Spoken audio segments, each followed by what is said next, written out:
Job సీకర్స్కి ఇప్పుడున్న పెద్ద threat screen reject. ఎన్నో రెజ్యూమ్స్ స్క్రీన్ రిజెక్ట్ అవుతున్నాయి. ఎంత ట్రై చేసినా మీ రెజ్యూమే సెలెక్ట్ అవ్వట్లేదా? మీ రెజ్యూమే స్క్రీన్ రిజెక్ట్ అవుతోందా? చాలామంది జాబ్ సీకర్స్కి ఇప్పుడున్న పెద్ద థ్రెట్ స్క్రీన్ రిజెక్ట్. దాన్ని ఎలా ఎదుర్కోవాలి? ఎన్నో జాబ్స్కి అప్లై చేస్తున్నాము కానీ రిప్లై రావట్లేదని. దీనికి మెయిన్ రీజన్ తెలుసా? ఒక పర్ఫెక్ట్ రెజ్యూమే అనేది మెయిన్ రీజన్.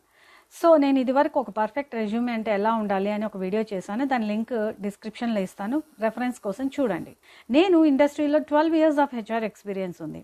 ఒక హెచ్ఆర్గా నేను రెజ్యూమే ప్రిపేర్ చేయడానికి, మీరు ఒక రెజ్యూమే ప్రిపేర్ చేసుకోవడానికి చాలా డిఫరెన్స్ ఉంటుంది. ప్లస్ చాలామంది నన్ను అప్రోచ్ అవుతున్నారు కాబట్టి ఒక పర్ఫెక్ట్ రెజ్యూమే ఎలా ఉండాలి అని నేను మీకు ఫ్రీ రెజ్యూమే రైటింగ్ సర్వీస్ కానీ ఫ్రీ రెజ్యూమే రివ్యూయింగ్ సర్వీస్ కానీ చేద్దాం అనుకుంటున్నాను. ఈ స్క్రీన్ రిజెక్ట్ స్టేజ్ నుంచి ముందుకు వెళ్ళాలి, ఒక మంచి జాబ్లో నేను ల్యాండ్ అవ్వాలి, మీ డ్రీమ్ జాబ్ కావాలి అనుకుంటున్నారు, వాళ్ళని తప్పకుండా అప్రోచ్ అవ్వండి. Only first 15 to 20